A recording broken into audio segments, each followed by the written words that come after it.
అనేది అసలు ఉన్నది. ఎందుకంటే అది self existence, self conscious, self evidence. నేను నేను అనే భావం దేనికి ఉంటుందో అది సెల్ఫ్ అనేది ఒకటే మాట. నేను అనే భావం ఉన్నప్పుడు అదే ప్రమాణం అండి.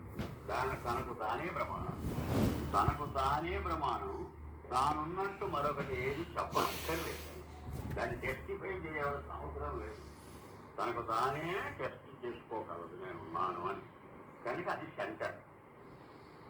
అన్నిటికీ మొట్టమొదట ఉన్నది ఏమి కానంటే ఆ నేననే భావం.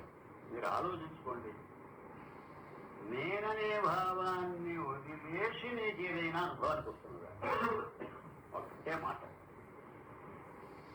ఏదైనా సరే కాక నువ్వు ఎంత ఇన్వెస్టిగేట్ చేయి, నేననే భావము మొదటిది. అది